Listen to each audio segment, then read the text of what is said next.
Muy buenas tardes, gracias por acompañarnos una vez más en esta programación en español del Canal 17. Les saluda Pedro Corso, periodista de Radio Martí.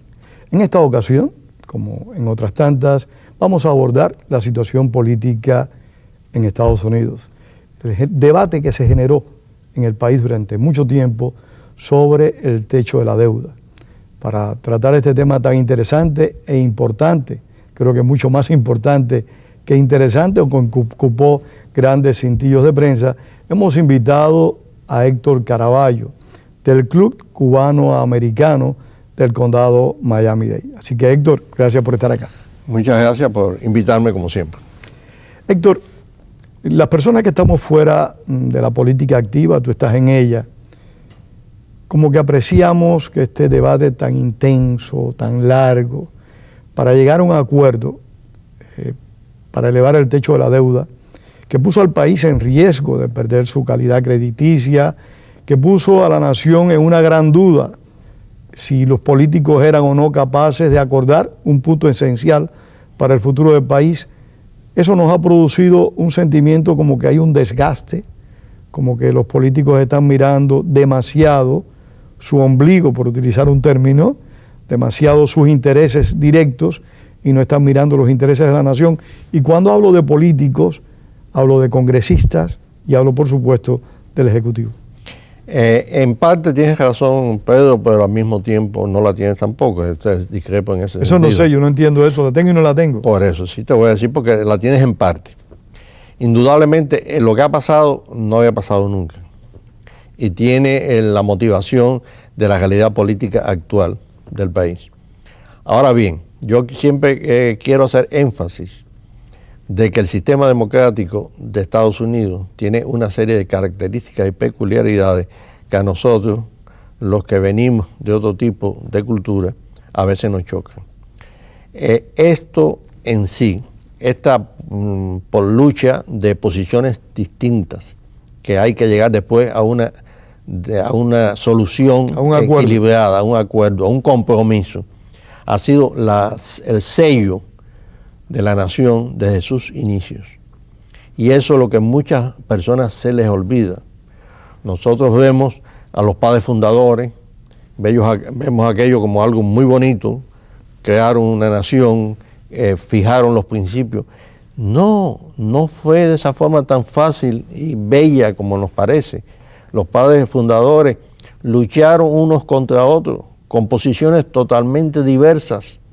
Tuvieron que debatir hasta llegar a compromisos. Toda la historia de este país ha sido una historia de compromisos. Y eso no lo ha debilitado, al contrario, eso lo hace fuerte. Sí, pero yo entiendo eso que tú dices. Yo creo que en cualquier lugar hay que llegar al compromiso, porque si no hay compromiso, lo que se impone es una dictadura. Y eso lo rechazamos todos. Es la manera democrática. Pero a mí lo que me llama la atención es que se produjeran tantas discusiones, tantos debates, que la economía del país entrara en riesgo porque determinados sectores, de un extremo y del otro, asumieran banderas que afectaban a la nación. Lo del compromiso lo comprendo. Eso. Ahora, los extremismos de las partes lo que es lo que nuevo, es claro. Ahí estamos, por eso te empecé diciendo que estaba de acuerdo y no estaba de acuerdo. Ahí estamos totalmente de acuerdo. Esto fue una circunstancia nueva, distinta y muy negativa. Para elevar el techo de la deuda no había necesidad de exigencias mutuas de los dos. Y eso fue lo que desgastó, eso es lo que creó una mala impresión, eso fue lo que puso en peligro, riesgo a la economía del país.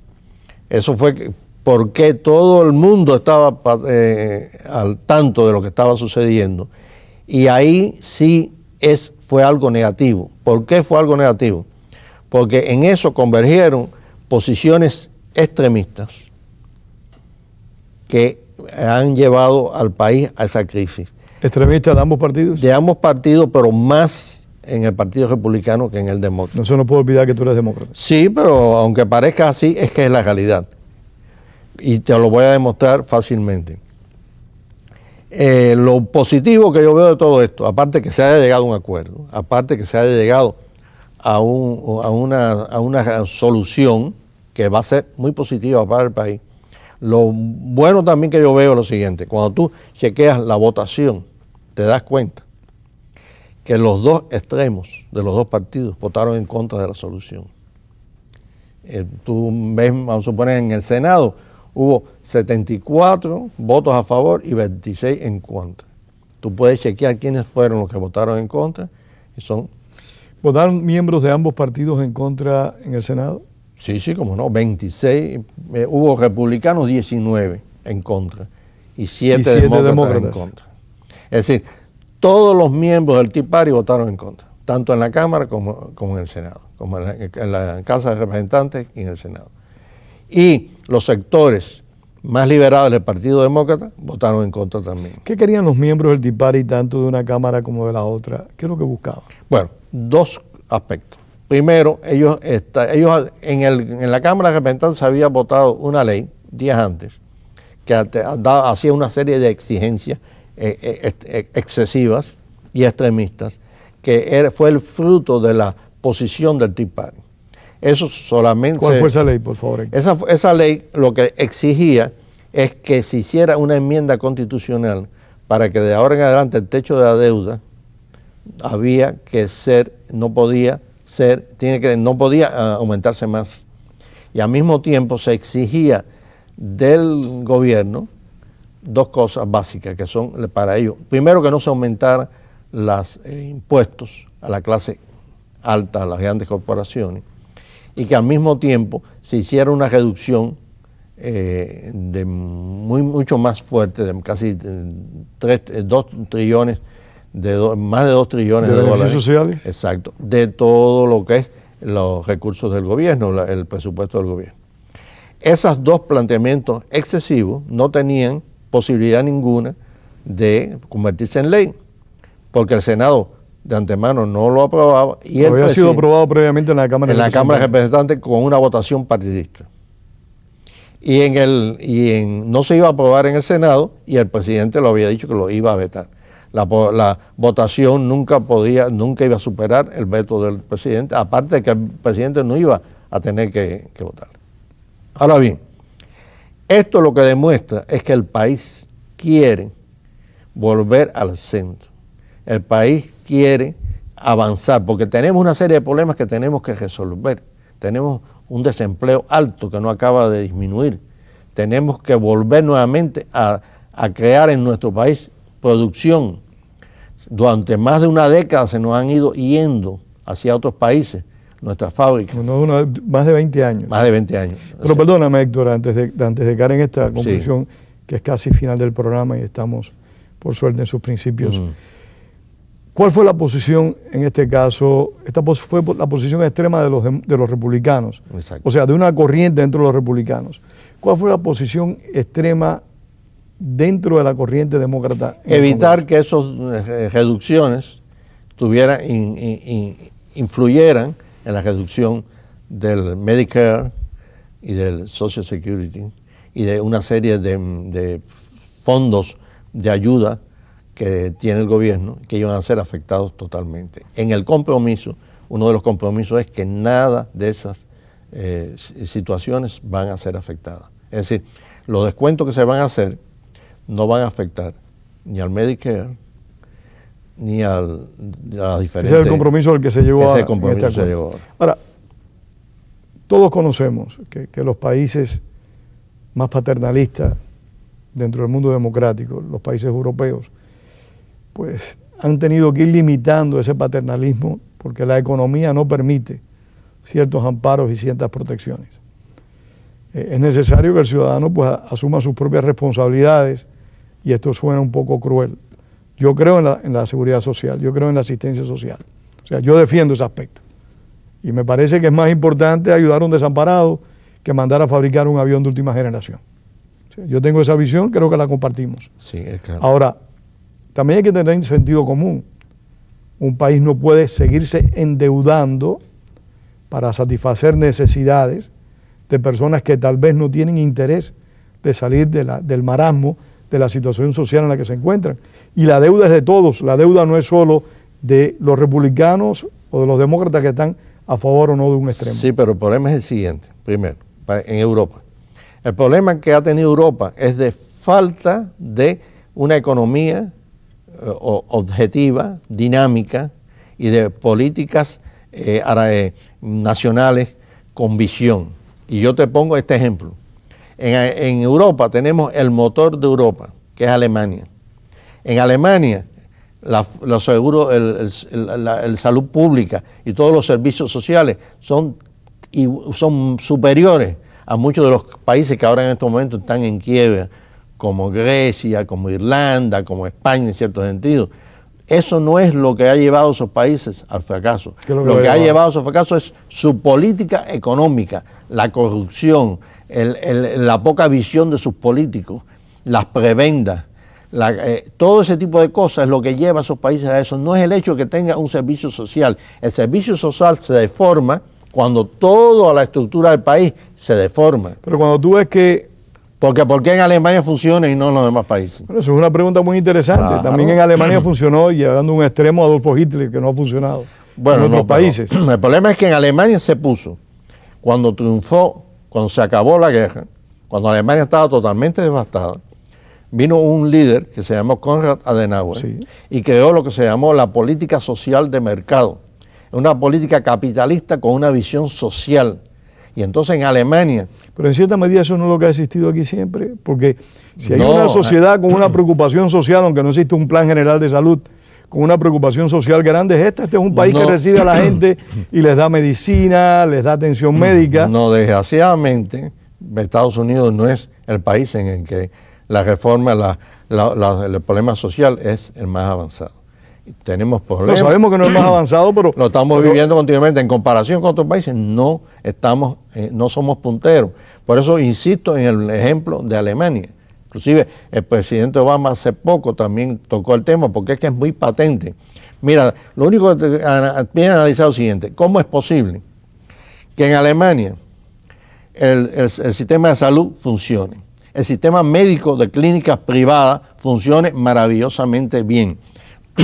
El problema de las uniones sindicales sean fuertes, activas y trabajen en común con el gobierno. Porque es que los alemanes son distintos a nosotros. No lo creo. Es que aquí ha habido una serie de mitos y en estos momentos peor todavía. ¿Cuáles son esos mitos? Los mitos es que primero, aquí hay un mito fundamental que ahora sigue siendo enarbolado por muchos de los miembros del Tea Party, que el salario mínimo no es necesario, que la oferta y la demanda es la que queda el salario mínimo, que los sindicatos son negativos y que hay que destruirlos completamente. Que tanto Héctor, cuando tú ves que hay un número de sindicatos que han logrado un número de privilegios y de beneficios, son corrupciones. Realmente eso es corrupción, porque uno no entiende cómo es posible que una persona fallezca y que su esposa siga recibiendo una pensión sindical. Estamos de acuerdo, pero eso es la corrupción del país, porque a esa misma corrupción la podemos llevar a los líderes políticos, que en tanto a niveles locales, municipales, estatales y nacionales tienen prebendas. Es decir, porque el hecho que haya una corrupción política no vamos a pedir que se elimine el Congreso de Estados Unidos y se eliminen los políticos. Lo que hay que ir a cambiar y eliminar la corrupción, pero en las agendas políticas extremistas en las cuales estamos en estos momentos. Izquierda y derecha, ambas partes. Sí, pero yo estoy analizando la derecha, que es la que está afectando básicamente a todo esto. En estos momentos estamos viendo un discurso... ¿Tú crees que el país está en capacidad, Héctor, de resolver todos los problemas sociales que están enfrentándose sin elevar el techo de la deuda y sin hipotecar el futuro de tus hijos y de los nietos que tendrás? Bueno, básicamente hay soluciones. ¿Tú no crees que hay que evaluar mejor la situación? Indudablemente. Hay que poner los pies sobre la tierra. No estoy de acuerdo con las propuestas de la extrema derecha que tú bien has mencionado. Me parece que son injustas e inapropiadas en una gran medida. Pero tampoco se puede seguir soñando de que el cuerno de la abundancia está ahí para meter la mano, sacar dinero y seguirte endeudando. Indudablemente. Por eso yo soy de los que apoyo los acuerdos que se llevaron. En el Partido Demócrata hay muchos que votaron en contra y hay muchos que no les ha gustado el acuerdo. Yo considero que sí. Considero que sí. ¿Tú crees que este acuerdo resuelve algo? Yo sí, considero algo que sí. Que no sea temporal y punto, que no abra, perdóname, que no abra las posibilidades para las elecciones del 2012. Te voy a decir. Porque algunos dicen que esto tiene como fin simple y llanamente las elecciones del 2012. No, esto tiene como fin es que el país no siga pendiente del techo de la deuda en momentos que tenemos que concentrarnos en crear más trabajo y en lograr que salgamos de la crisis económica actual. Es decir, el primer paso y el éxito de ese acuerdo es que se nos va ya. No vamos a tener que ir perdiendo el tiempo en este problema. Hasta ahora, durante décadas, cada vez que teníamos el techo de la deuda, había que subirlo, se subía.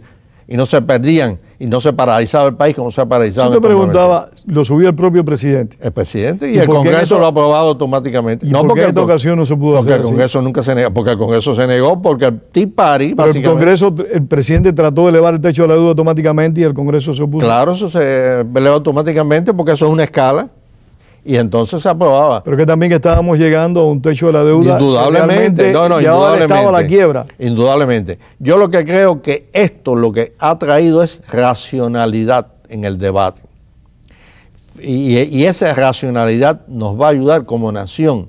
Porque al fin y al cabo lo que nos interesa es que la nación salga de la crisis en que está.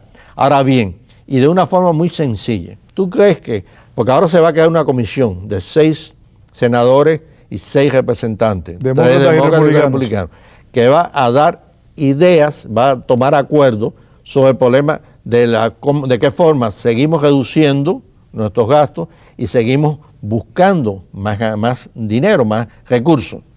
¿Tú crees que es posible? Y ya eso va a ser una de las cosas que va a estar en el debate, que en el momento en que estamos analizando que hay que hacer reducciones que siempre significan desempleo y que significa menos ayuda para los que más necesitados. ¿Tú crees que en ese momento tenemos que estar soportando, que un ejemplo de los muchos que te puedo dar, que las industrias del petróleo estén ganando miles de millones de dólares y al mismo tiempo tengan subsidios de 20 mil millones de dólares? Ese ejemplo que estás poniendo realmente yo tampoco lo entiendo. No puede ser. Yo no entiendo que aquí haya personas que tienen grandes capitales y que paguen menos impuestos, y lo puso aquí en un ejemplo que tú digas bien.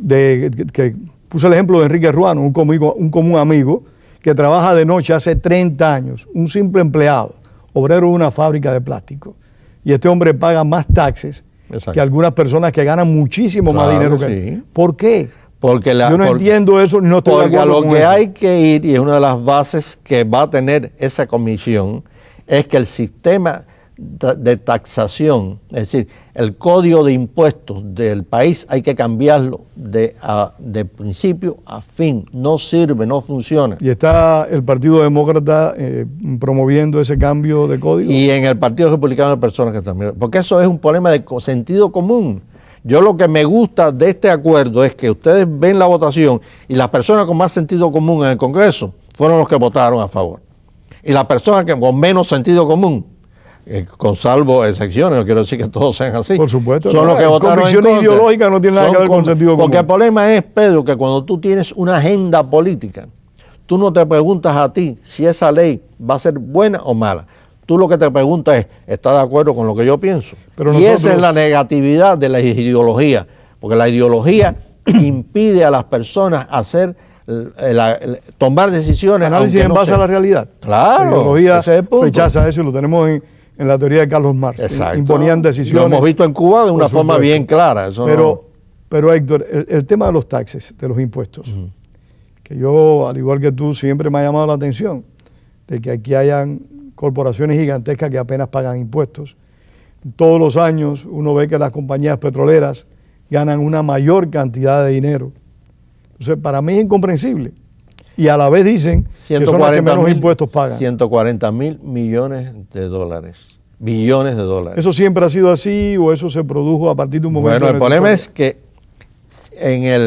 hay dos cosas. En el año 2001, el presidente Bush hizo una reducción de los impuestos a las personas de grandes ingresos. A las personas de grandes ingresos. esa reducción desde el año 2001 ahora ha tenido como consecuencia que han dejado de recaudarse 2.4 trillones de dólares. Sí, una parte sustancial de la deuda. No, yo creo que yo diría que prácticamente es el todo la diferencia. Eso sin contar la guerra, todas las cosas. Eso no es que ahora se quiera aumentar. Lo que se quiere es llevar a la misma tabla que teníamos antes del 2001. Entonces yo me pregunto, en el 2001 se hizo esa reducción para ayudar a la economía a que se generara empleos. Eso tuvo éxito, esa medida, porque en el 2001 hicimos eso. Tuvo éxito durante 5 o 6 años. Después caímos en un bache entonces, a pesar de... Entonces, es que no, y además en esos años tú lo ves y no hubo una disminución del desempleo tan grande, ni una recuperación económica tan grande. Héctor. Apenas había desempleo, vamos a recordar, y el desempleo se disparó a partir del año 2008. No. Lo que te quiero diciendo en comparación con los años anteriores. Si tú ves el desempleo de Estados Unidos en el 2002, en el 2003, en el 2004, y lo comparas con el 2000, con el 1999, no hubo nada sustancioso que nosotros pudiéramos decir del éxito de esa política. Entonces, no queremos, y ese es el planteamiento del Tea Party, no queremos volver a las mismas tablas que teníamos antes, a los mismos índices de impuestos, porque eso disminuye empleo. Si es que la creación de esa medida no generó ningún tipo de ventaja.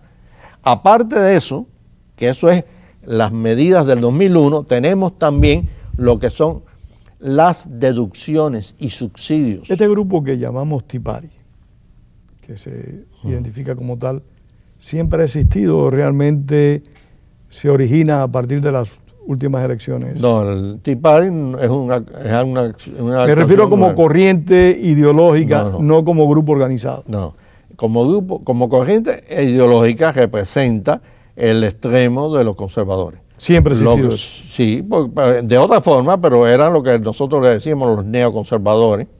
En parte también hay elementos de los libertarios, un segmento de los libertarios, no todos los libertarios, que también tiene, con respecto a algunos planos de plano social, también tiene esas medidas extremas completamente.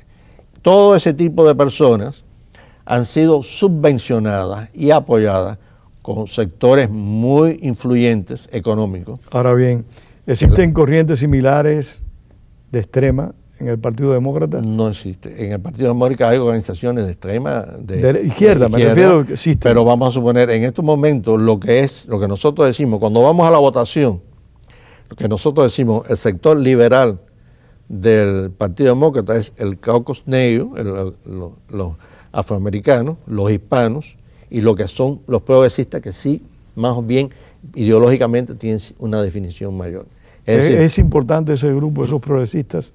El progresista es el menos importante de los tres. Los más importantes son el negro, el afroamericano y el ¿Tú podrías hispano. Catalogar a ese grupo como un grupo extremista, ese progresista? No considero extremista porque te voy a poner un ejemplo y tú lo conoces. Bob Menéndez es uno de los líderes de ese grupo. Bob Menéndez no es un extremista. Es una persona liberal, pero no un extremista. Es decir, tanto los afroamericanos demócratas como los hispanos demócratas, como los progresistas, en diferentes planos, tienen una posición mucho más liberal que el centro del Partido Demócrata. Cuando tú dices liberal, te refieres a mayores preocupaciones de carácter social. De todo social. Ahora bien, ni están organizadas en una organización. En una corriente. Y cada uno tiene sus diversos puntos de vista. Es decir, es algo muy común en el Partido Demócrata, que siempre ha tenido la característica ¿Quién subvenciona esos grupos en el Partido Demócrata? Ellos mismos. Los afroamericanos tienen sus recursos, los hispanos también tienen sus recursos, y los progresistas igual, porque hay diferentes organizaciones. Es decir, es curioso, la gente del Tea Party sí tiene que buscar el apoyo económico. Estos grupos progresistas de los demócratas no buscan apoyo económico. Sí buscan apoyo económico, claro que sí, pero el problema es que no... Los sindicatos los apoyan. Los sindicatos apoyan al partido, más específicamente. Es una cosa distinta, porque no tiene una estructura, es lo que te quiero decir. Ya, te es decir, mientras que los recursos, por ejemplo, los sindicatos van al Partido Demócrata. Nos quedan 2 minutos, Héctor. Ok, ahora Quisiera que me dijeras en qué medida todo este debate que ha tenido lugar en el país y el resultado de este acuerdo puede o no afectar el resultado de las elecciones del 2012. Vamos a elegir senadores, la Cámara y por supuesto al Ejecutivo. O sea, ¿ves que esto haya afectado al presidente Obama? ¿Ves que esto proyecta en alguna medida la imagen de algún dirigente del Partido Republicano más que otras? Al presidente Obama le afecta en algún sentido porque hay quien le plantea que debía haber sido más fuerte.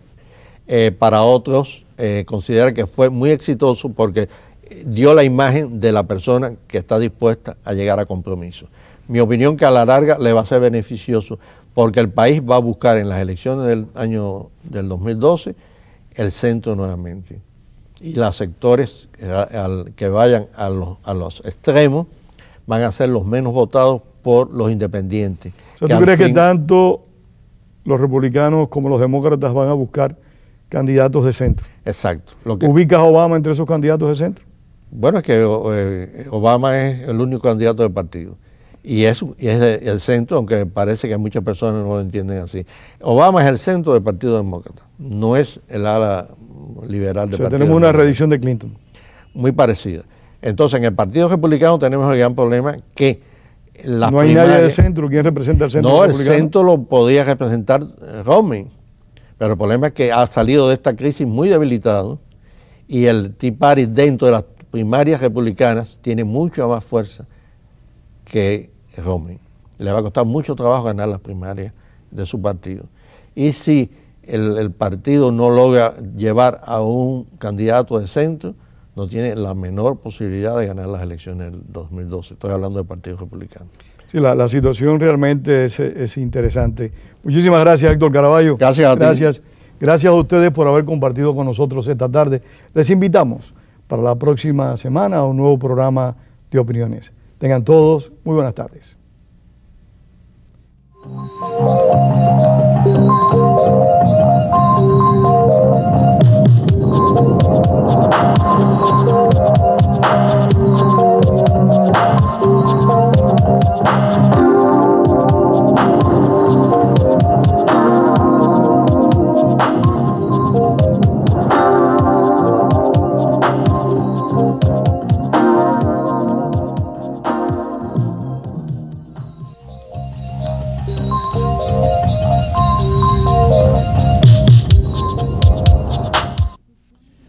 Queridos televidentes, he tenido que tomar esta decisión de poder tomarles un minuto de su tiempo para que escuchen la situación en la que se encuentra su canal 17 y este bloque de programación en español.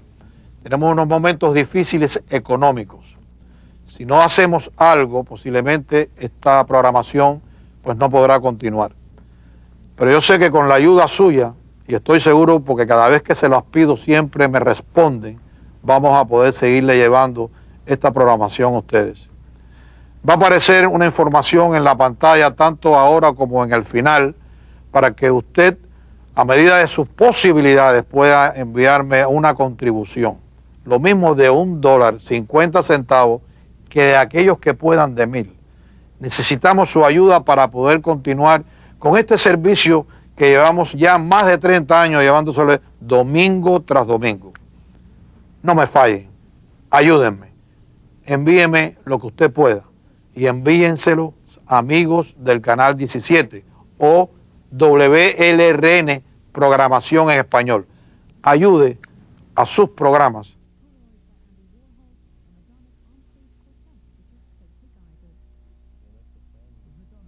Señor.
how the program is completely